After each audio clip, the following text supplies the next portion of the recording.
సేవ ప్రారంభంలో చర్చికి వచ్చే ఒక ఆవిడ గూర్చి డబుల్ మీనింగ్ మాట మాట్లాడాడట.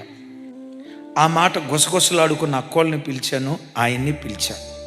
ఆ తర్వాత ఆదివారం చెప్పాను, నువ్వే ద్వంద్వార్థంతో కూడిన మాట మాట్లాడేవట, నీకు బల్లయ్యం అని చెప్తే ఈ అక్కోళ్ళు చక్కగా మందిరానికి వచ్చారు. ఆయన మాత్రం నాకు బల్లయ్యని అంటాడా? నేను తప్పు చేయింది ఎవరు? చర్చి మానేశాడు. నాకు ఆ సంగతి తెలిసింది.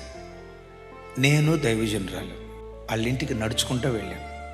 మమ్మల్ని చూశాడు, మా ముందే తలుపు పెట్టమని నెట్టాడు. అన్నా ఏంటన్నా చర్చికి రావట్లేదు అని ఇట్లా గడ్డం పట్టుకోబోయా. ఆయన ఏం చేశాడు? బా సైతాన్గాడు ఒకవైపు ఏమంటాడు తెలుసా?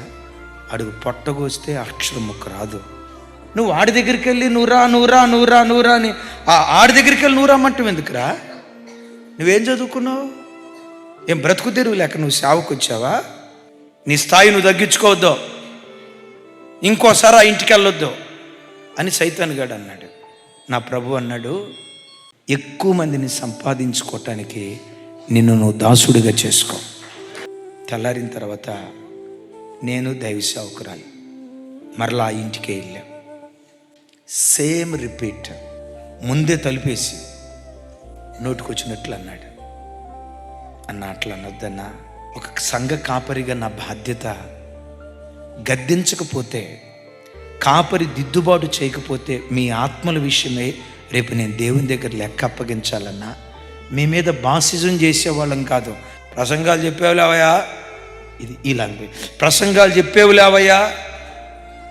దైవజనురాలకి తెలుసు, వాళ్ళు ఇల్లు కట్టుకునేటప్పుడు ముగింపులో డబ్బులు లేకపోతే మా పేద స్థితిలో ఆ ఇంటికి తలుపు మేము వేయించాం.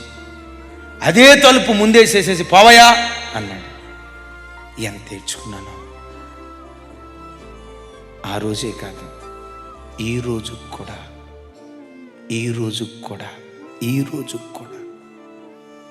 ఎందుకో చెప్పమంటారా? ఓర్పు గొప్ప ద్రోహ కార్యాలు జరగకుండా చూస్తుంది. నేను గొప్పోళ్ళని చెప్పటానికి, అమ్మగారు గొప్పోళ్ళు, మేము గొప్పోళ్ళు అని చెప్పటానికి కాదు ఈ మాట చెప్తుంది. ఈ మాట చెప్తుంది ఎందుకో తెలుసా?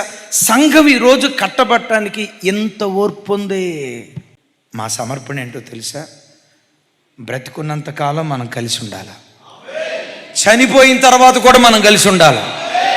మీ పిల్లల పిల్లలు చర్చిలో నాటబడాలి.